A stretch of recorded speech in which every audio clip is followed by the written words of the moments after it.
going downhill fast. Good evening and welcome to another edition of Fightnwords on the News Network. Fightnwords is brought to you each and every night of the week in grateful appreciation to the men of the United States Armed Forces, the men and women of police and fire services, the doctors, nurses, and first responders to COVID. Tonight's we have a full slate. We are going to be interviewing the new Ray Robinson, a fighter from Philadelphia. As he's 23-2-0, and he'll be on about the second half of the show at 8:00.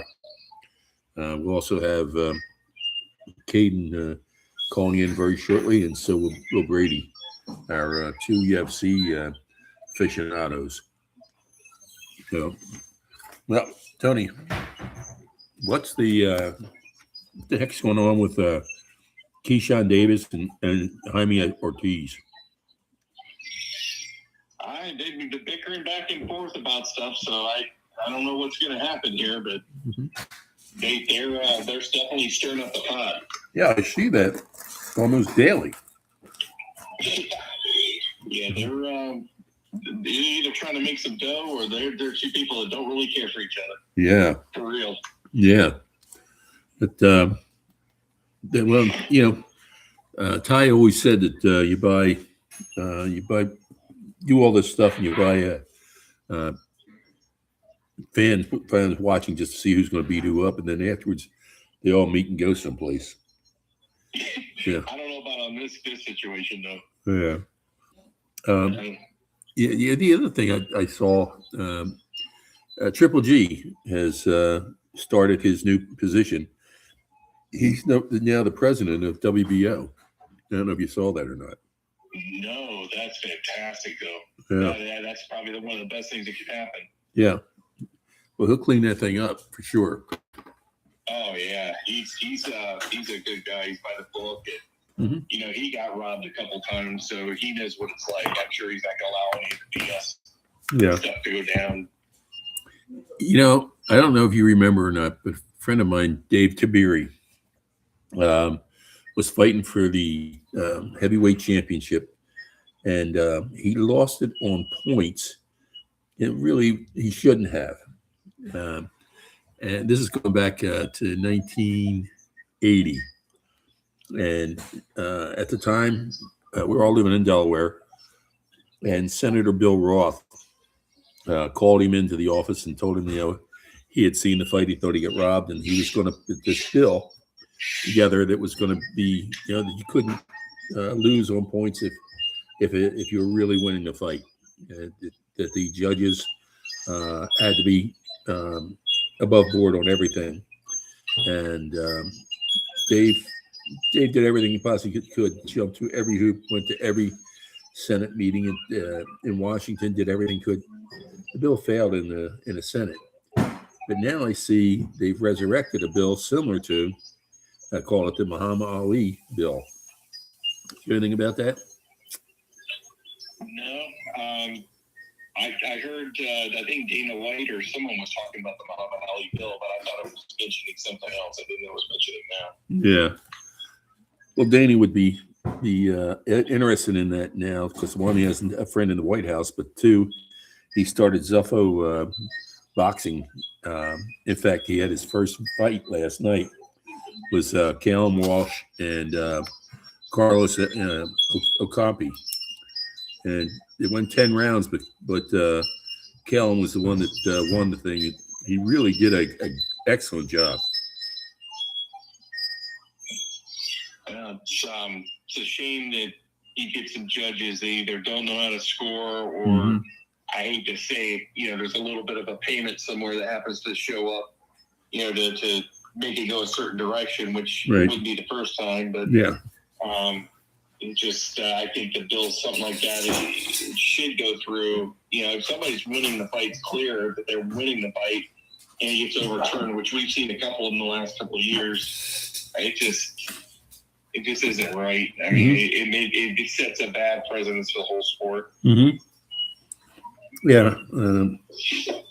Hopefully this bill will pass. It was a shame.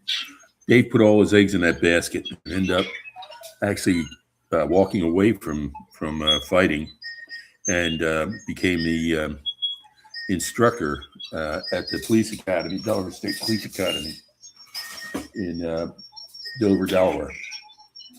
He just retired from the Delaware State Police last Tuesday, so I know he listens. And Dave and the Tiberi family is very big in boxing in Delaware area. Dave, his nephew Joey, his brother Nick, and Joey's father, Joe Tiberi Sr. Now, Sr. has pugilistic dementia right now. He had a tremendous series that he went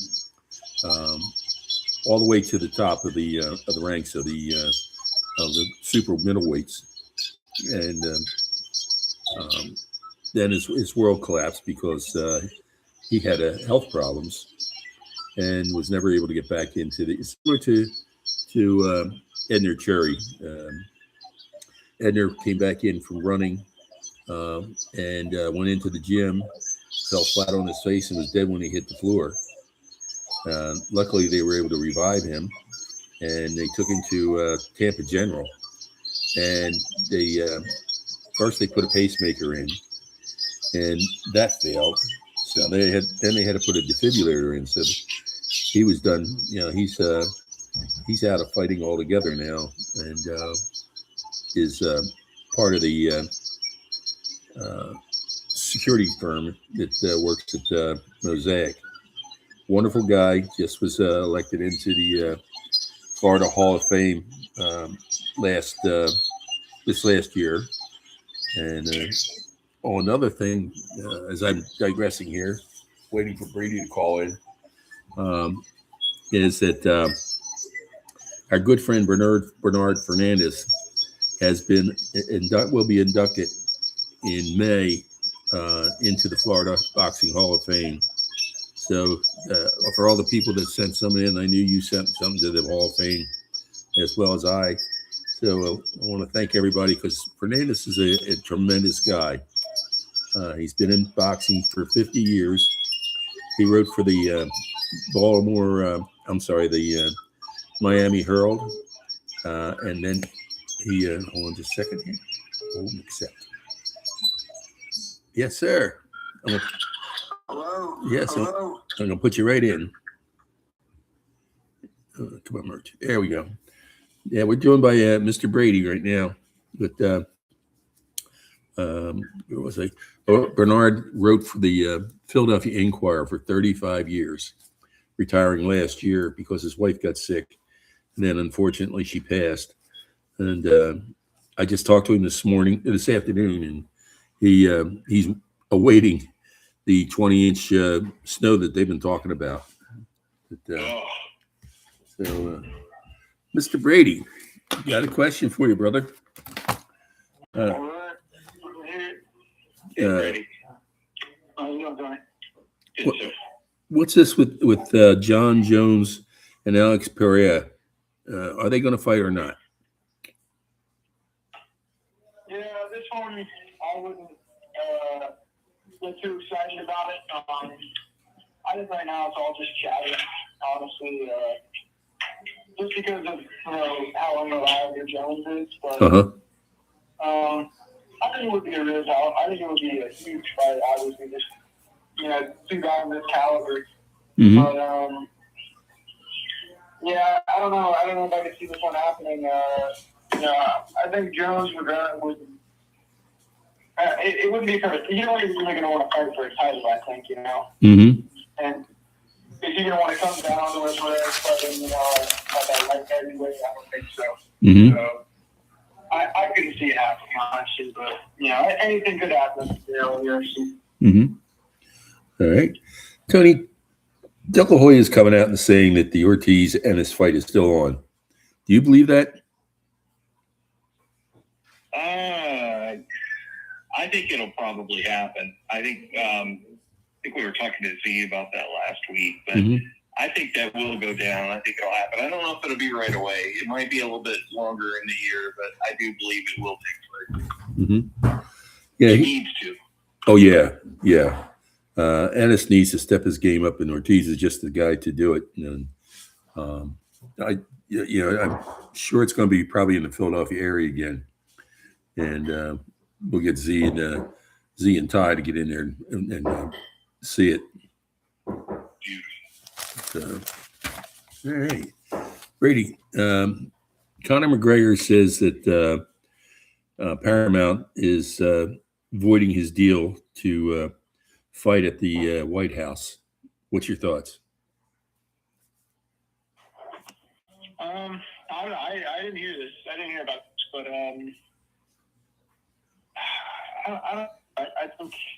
I think they have the right to if he's not a reliable fighter. But I actually do have some other news. Okay. That I heard from who's fighting tonight, Gaethje. Right. So he was speaking with Dustin, his name, Daniel Cormier, on the talk show, and DC kind of hinted at the fighters are getting paid more on this Paramount deal, but it turns out they're actually not. Gaethje said he's getting paid the same. So I think this Paramount deal is better for the fans, but this is one of those situations. I'm not too sure. Like, obviously, I'm not behind the scenes, but obviously, if Gaethje and the other fighters feel like they're not getting a fair slice, why is the guy who hasn't fought in at least a year, getting a fair slice? Should be them first, right? But yeah, that's what I got about that. Okay, that makes sense. Hey, Tony, what do you think about this Zolfo group that Dana White has started? Will he pay his fighters a reasonable amount, or is he going to just grab the lion's share like he does with MMA?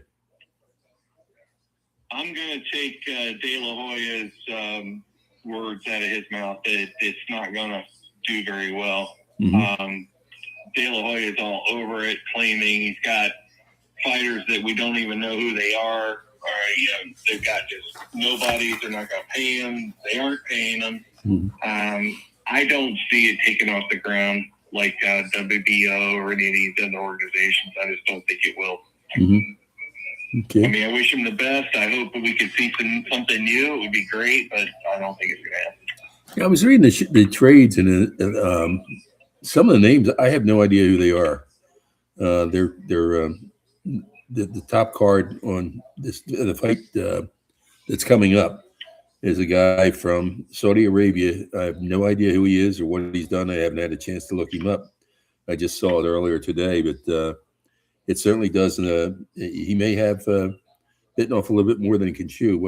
I guess he's just trying to get more money because a lot of the MMA fighters that go over to the fighting, boxing, do make a lot of more money than they were.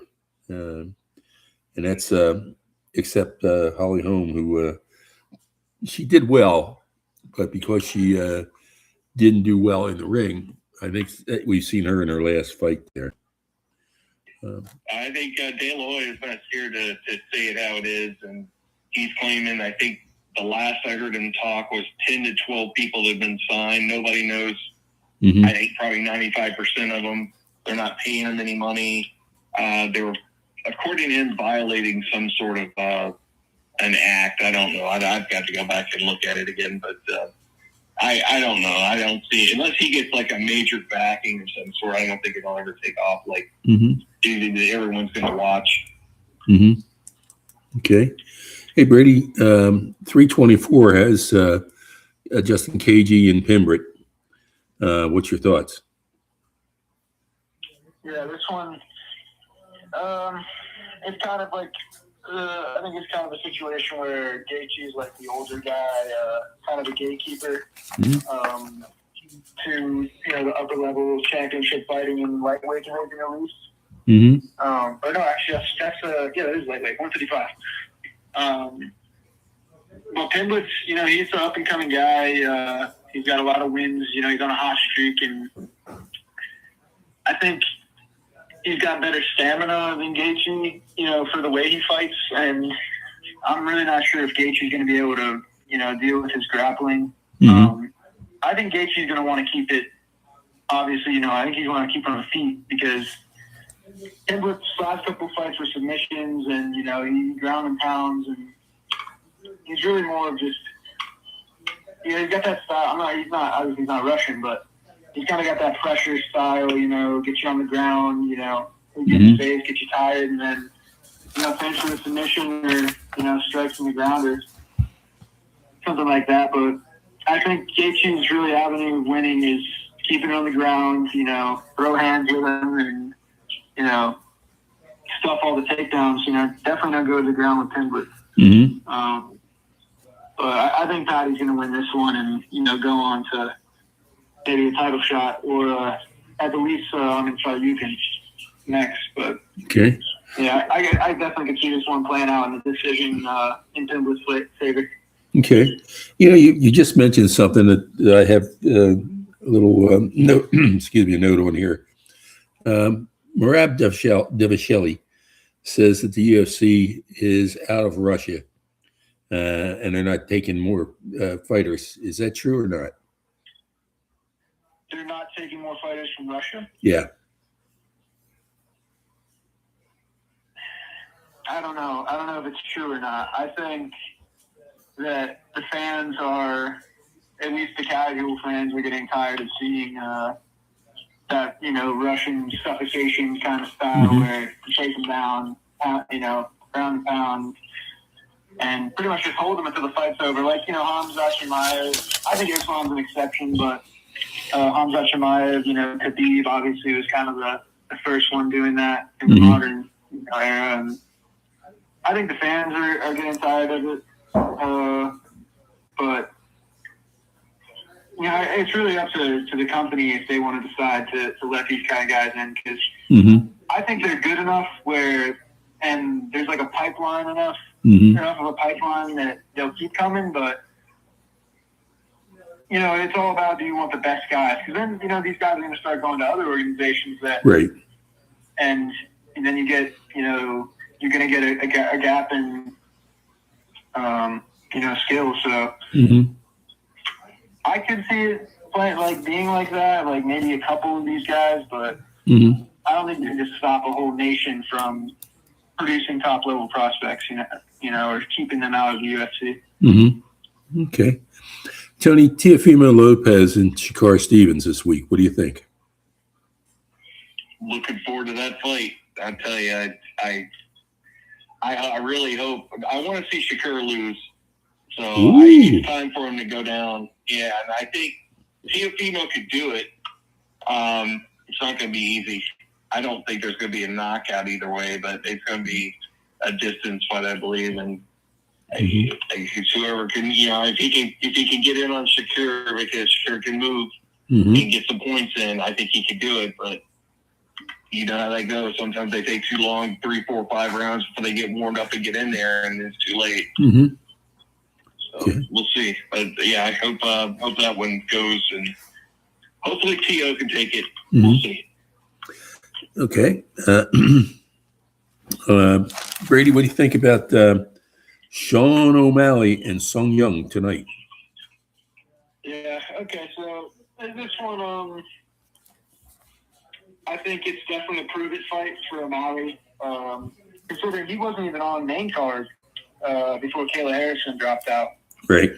So I think it's definitely a lot to prove for him, but your dog is a beast. He's an animal. Not going to be an easy fight.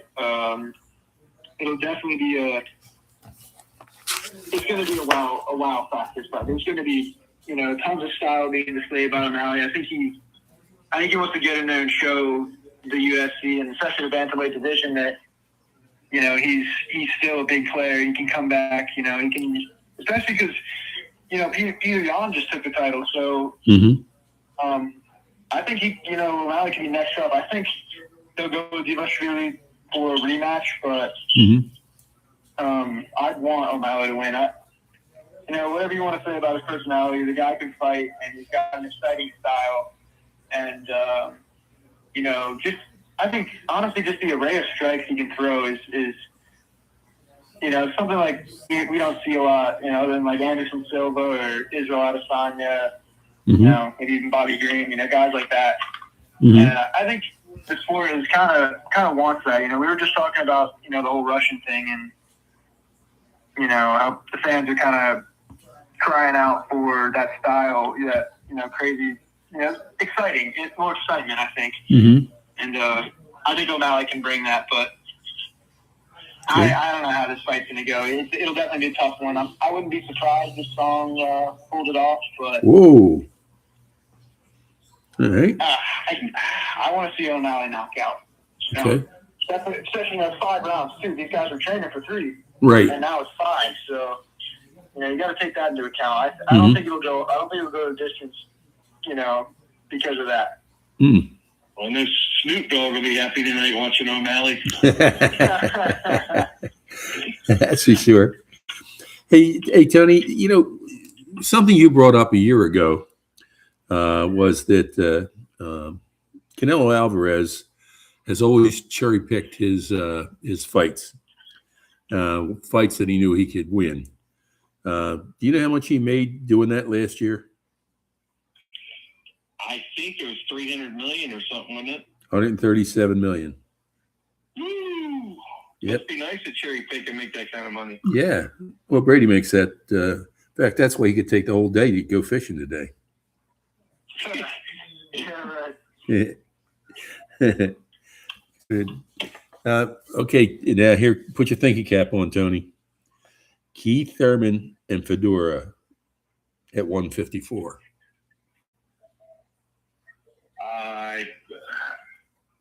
I love Keith Thurman. I know he listens. I am a big fan, but I just don't think he can pull it off. Mm-hmm. I hope he could. I'd love to see him knock Fedora out, but I just don't see it happen. I think Fedora's the height and the reach advantage is going to hurt him, and the fact that he's just been injured so much and not getting 100% of his training in all the time and having to back out. But my God, if it goes down, I would love it. I'd love to see him knock him out. I just don't think he can do it. Mm-hmm. Okay. Hopefully you won't hold that against me and kill me when I'm in the Hey, Grady, what do you think about Derek Lewis and Waldo Acosta? Okay, yeah, I like Derek Lewis a lot, and I think this is a good fight because we don't really see. I know, the past couple weeks I've been on, we talked about how the heavyweight division is kind of dry, and there's really not fights often. Mm-hmm. So I always love to watch a heavyweight match. I don't know too much about Waldo Acosta, but I know Derek Lewis, and that guy is a beast. He's looking for an early finish. Mm-hmm. He's got brick hands. You do not want to get caught by this guy at all. Mm-hmm. So I don't know too much. And he can wrestle, too. That's another thing. He's got wrestling, so is he championship contender level right now? We're going again. Mm-hmm. I wouldn't even say so. You never know, but I think he can win this fight, and I think it'll be by knockout. Good. It could be a first-round knockout. It definitely could be, but I would say a second or third. But okay. If we're going to talk about the future of Lewis in this division, I don't know. You got Snow Don, you've got Tom Aspinall in that division, and those guys got to fight again. And I don't think he can take them, honestly. Mm-hmm. They're just the skill gap in the heavyweight division is a problem, but it's Mm-hmm. I'm not going to lie and say I think Lewis could take out either of those guys. Okay. We're going to take a pause here for just a minute, and I get Ray on the line.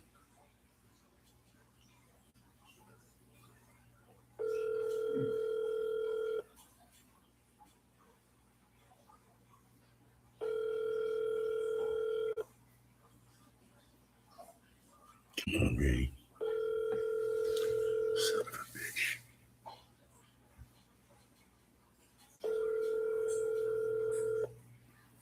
Your call has been forwarded to an automatic.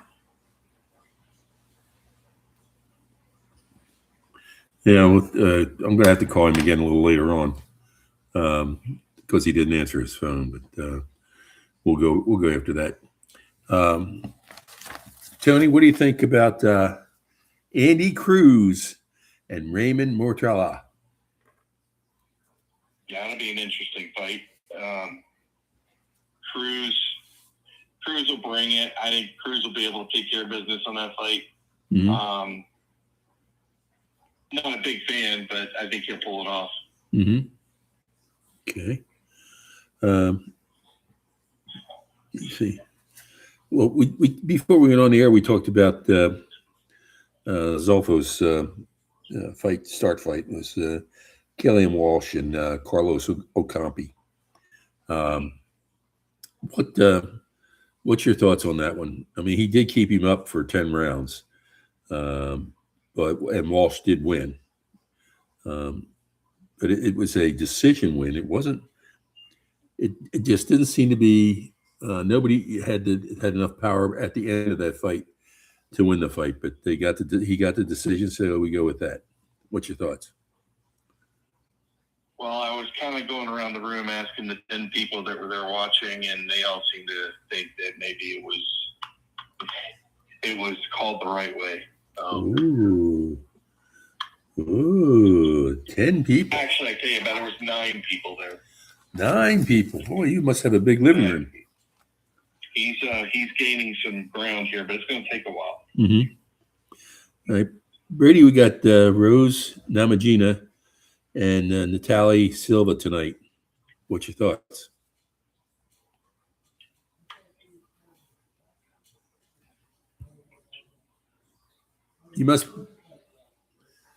Brady, you must be on. You're not there you go. Sorry about that. I thought she was supposed to fight Grasso, but that got canceled. I'll be honest, I have not been keeping up with Silva, and I haven't seen Rose fight in a while, but so I couldn't really weigh in on this one. But I know Rose, pretty experienced. Maybe she hasn't had the best of luck in the last couple fights, but I guess I'll go with Rose. Okay. Tony, what do you think about Tank Davis stepping out of his or stripped of his WBA light heavyweight title? I don't think he has much of a choice right now. It's if the rumors are correct, which I believe they are, the U.S. Marshals after him right now. So he's got warrants for domestic battery, and supposedly he fled to Cuba. I don't know if there's any truth to that, but it sounded pretty legit. Mm-hmm. All right. Brady, here's a good one for you. Frankie Ngannou and Andrew Tate. Will that happen or will that not happen? No, it's not going to happen. Andrew Tate?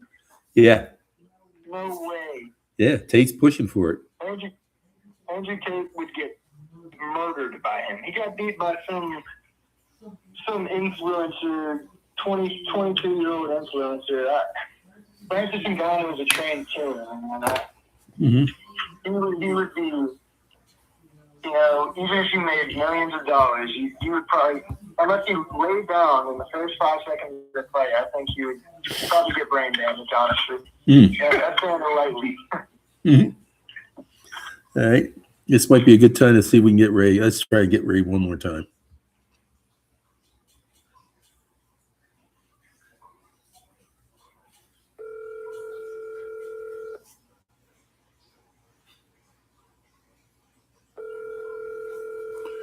You fucking.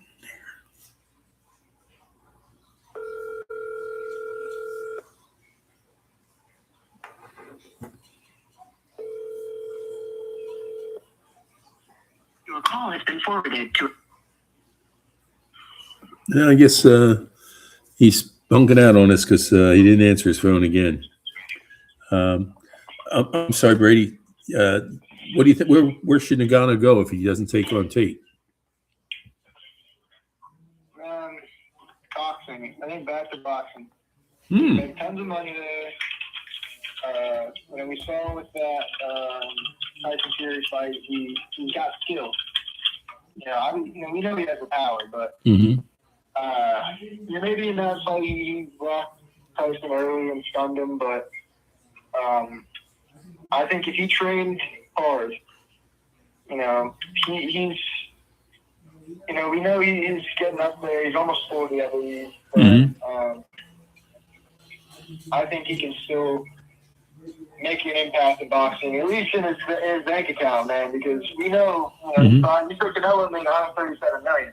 Right. Now, he may not be, I think Ngannou could pull in that kind of money in a year just because his name and like a guy like Deontay Wilder, I would watch that fight. Deontay Wilder, I would watch that fight, I got a question for Brady, too, when you're done with him. No, go ahead. Go ahead. Who was the UFC fighter that actually weighed in this week and passed out and they had to cancel? Oh, I don't know his name. Was it like Smotherman or something like that? I Yeah. wonder if he dropped out. I don't know. I think, there was a couple different speculations, but one was that he was dehydrated and passed out like on his face and they wouldn't let him fight because obviously, it was a medical issue, but I don't know what the overall, I don't know what actually ever happened. They kind of got quiet on it. Okay, man. Cameron Smotherman is his name. So, let's see.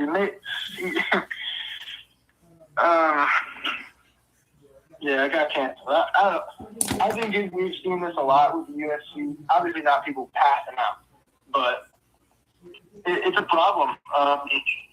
These guys are cutting, 15 pounds, in 2 days before their fight, Like, it's unhealthy. And I think you can see from, Chimaev a while back was sick. He just kept getting sick, before his fight because he was trying to make him cut down. It's so bad for you. Yeah, and, there's been a lot of that. You guys are talking about the boxing, like, these guys are not going to want to do that for Dana. And, we see how he pays these UFC fighters. These guys are getting paid. It's not worth passing out and falling on your face on a, stage in front of 1,000 people. No. I think the word was that Dana was paying them, I think it was De La Hoya that mentioned it, but someone said they were making about $50,000 and that was it. I believe it may have been like UFC, actually, he may have been talking about, and that's why a lot of them were coming over to the boxing side.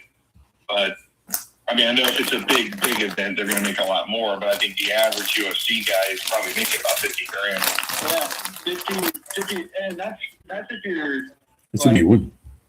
mainlining some of those events. Right. Most of these guys are getting paid less, 30, 40, and that's a good thing. Yeah.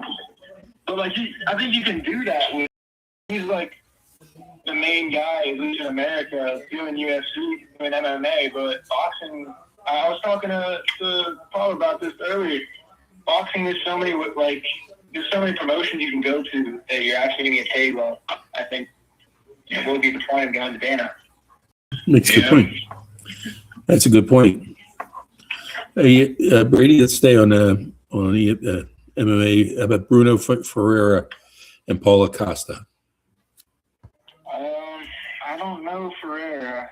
I know Costa, and he's had a rough go at it, I think, the past couple fights, but I don't know. He's not the same fighter he was, that's for sure. Mm-hmm. I don't know. I don't know Ferreira, so I can't really make an accurate prediction on this one. Mm-hmm. Okay. Hey, Tony, we were just talking about the quality of fighters that Zuffa was going to try and get. I understand that Usyk is in talks with Dana about his first fight. What do you think about that one? I honestly don't think Dana White, I don't think the organization could come up with the money where they could pay Usyk the kind of money he's making when he's fighting. That would shock me if that took place. Now, if it's something where Usyk's trying to come in to take either not necessarily ownership, but to work in that, in that field with him, that'd be different. But if he's looking to box in that league, I don't think that Dana White or the organization can pay him what he wants. Mm-hmm. I think he'd be crazy because he can make 50 times more amount of money going and, fighting, just about anyone at this point and make tons and tons of money, especially if he's dealing with the Saudis. Mm-hmm. I don't think Dana White's organization can afford anybody. If you got 9 or 10 guys right now, you're paying pinto beans right now. I don't see how you could get any good quality there, and I think that's what De La Hoya was trying to say, is that there's just no way you're going to be able to pull it off with your funds. Mm-hmm. I agree. Yeah, makes good sense. Okay, one more for you, Tony. I'm sorry, this one's for Brady. Conor McGregor claims that Jorge Masvidal is running away from him, and that he will. He thinks he would like to do that fight at the White House. Will that happen? Man, I haven't heard of Masvidal, fighting since he was boxing. Mm-hmm. So I think it's more Dana's decision on who he wants to put in there, because, we know what I said about Jones and not being reliable enough to put him on the card, because this is going to have to be scheduled months out, Mm-hmm. And then McGregor's just kind of like him, where it's unreliability.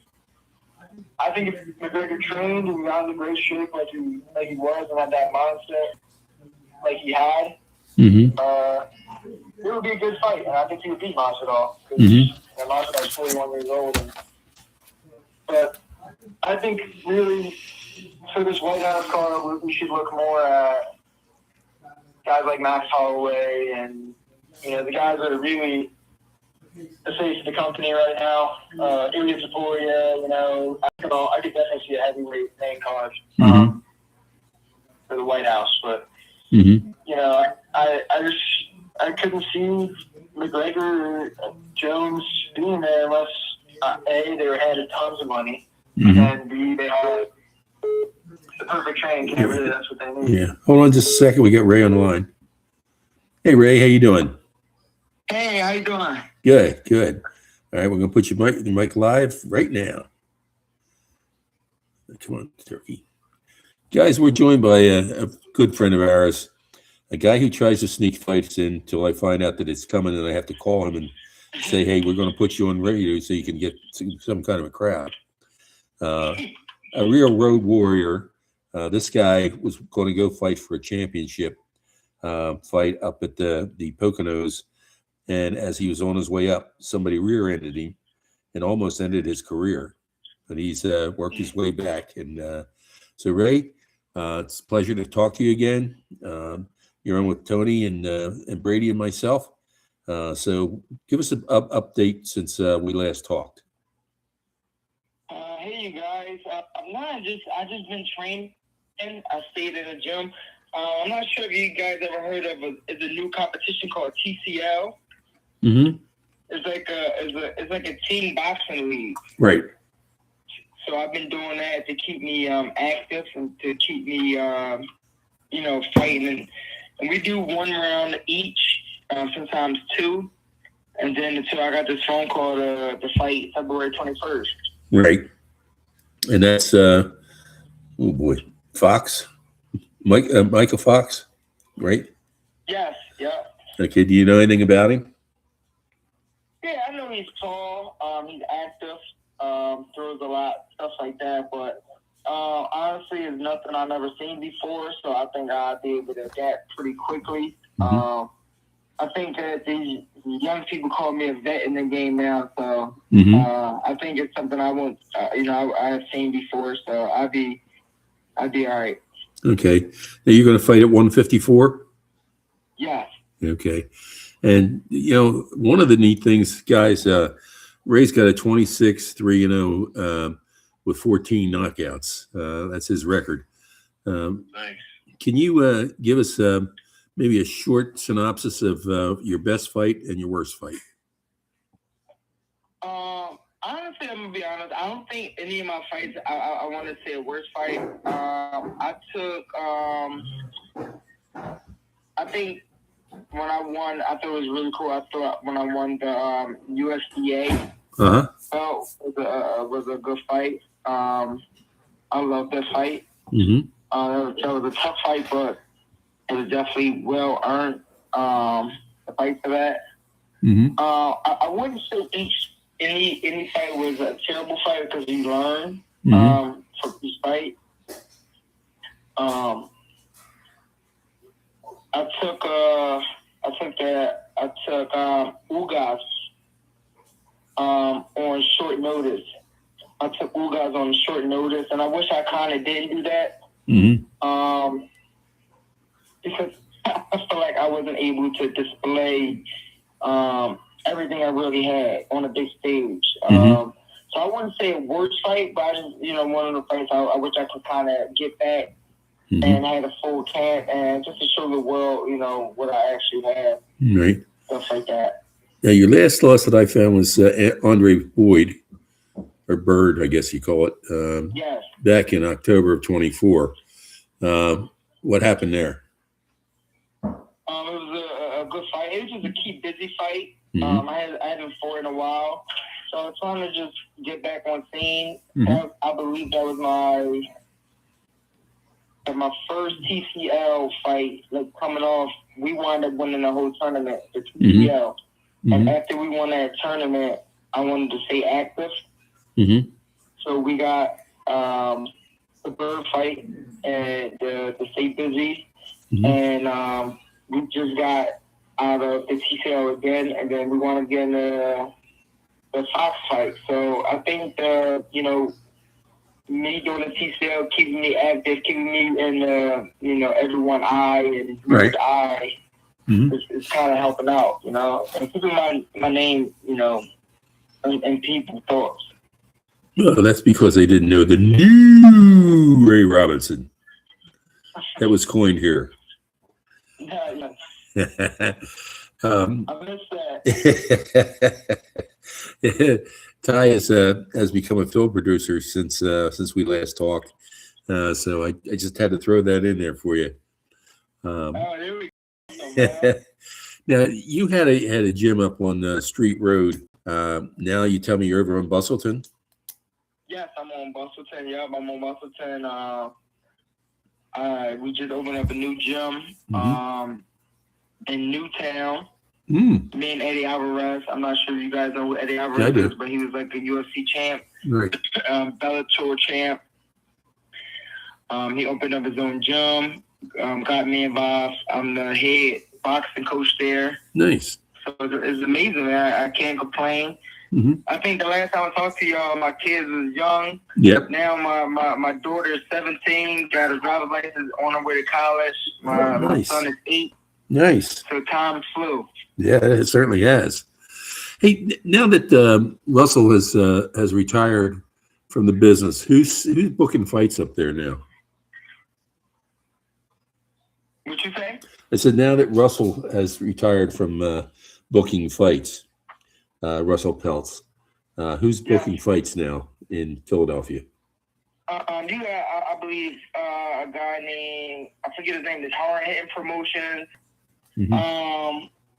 And I forget the other guy's name. I'm terrible with names, but you got a couple people that's trying to do the promotion thing and doing well and trying to keep these guys active. Mm-hmm. Yeah, there was a girl that Russell had brought along. Her name was Bam. Yeah. She actually got me Brittany Rogers. Mm-hmm. She wound up getting me my first title fight. I wound up knocking out who did I knock out? I wound up beating Terrence Coffin. I haven't fought in years, and Terrence Coffin was a bronze medal in '96 Olympian. Bronze medal, and then she wound up having me fight him, and that was her first fight she had that she threw. Mm-hmm. Her first fight that she promoted. And I was on it. That was the main event. That was a really good fight. I wound up getting a really nasty knockout on that fight. Good. Guys, you have any questions for Ray? Yeah, I got a couple. Go ahead, Brady. You said you were fighting at 154, is that right? Yeah.